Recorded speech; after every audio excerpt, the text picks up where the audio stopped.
وہ کسی کو بھی تعلیم نہیں دیتے تھے حتیٰ یقولا یہاں تک کہ وہ دونوں کہتے انما سوائے اس کے نہیں نحنو ہم ہیں کیا ہیں فتنتن ہم آزمائش ہیں ہم تمہارے لیے امتحان بن کر آئے ہیں تمہارے لیے آزمائش بن کر آئے ہیں فلا تکفر جو ان سے تعلیم دینے کے لیے آتا اسے کیا کہتے فلا تکفر تو کفر کی راہ اختیار نہ کر تو کافر نہ بن اس سے کیا پتا چلا کہ جو علم ان کے پاس موجود تھا جس کی وہ تعلیم دیتے تھے وہ کفر پہ مبنی تھا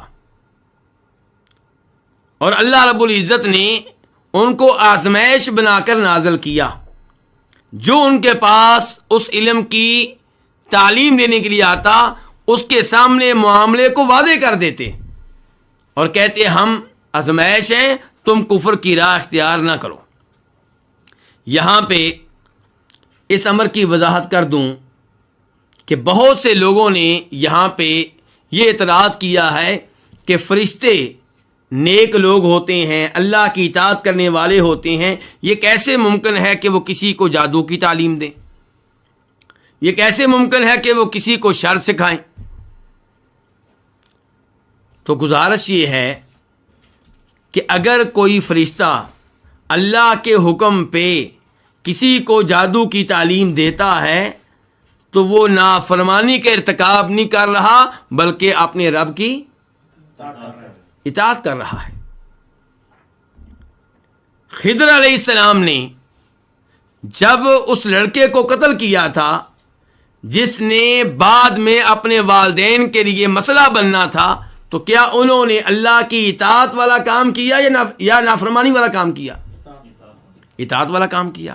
حالانکہ بظاہر کسی بچے کو کسی وجہ کے بغیر قتل کرنا یہ کیا لگتا ہے گناہ کا کام لگتا ہے. اسی لیے موسیٰ علیہ السلام نے انکار کیا ان پہ اعتراض کیا. تو کہنے کا مطلب یہ ہے کہ یہ فرشتے جب اللہ کے حکم سے کوئی چیز سکھا رہے ہیں تو پھر یہ جرم نہیں ہے. اور کئی لوگ کہتے ہیں کہ یہ کیسے ممکن ہے کہ اللہ تعالیٰ فرشتوں پہ جادو نازل کرے غلط چیز نازل کرے. تو اللہ رب العزت خیر کے بھی خالق ہیں اور شر کے بھی خالق ہیں. بدکاری جادو سود قتل یہ تمام چیزیں اللہ کی مخلوق ہیں. جیسے نماز کا خالق اللہ ہے ایسے ہی برائی کا خالق کون ہے؟ اللہ ہے. اللہ رب العزت نے یہ تمام چیزیں پیدا کی ہیں. خنزیر کو پیدا کرنے والا بھی اللہ اور بکری اور گائے کو پیدا کرنے والا بھی اللہ. تمام چیزیں اللہ کی مخلوق ہیں. اللہ نے پیدا کرنے کے بعد بتا دیا کہ یہ چیزیں تمہارے لیے حلال ہیں یہ چیزیں تمہارے لیے حرام ہیں. یہ تمام چیزیں ہمارے لیے امتحان کی حیثیت رکھتی ہیں. تو فرشتوں نے کسی جرم کا ارتکاب نہیں کیا.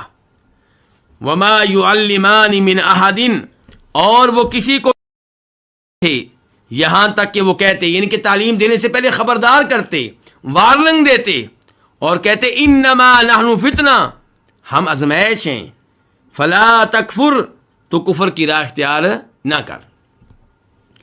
اب برائی سکھانے والے کون ہوئے؟ فرشتے.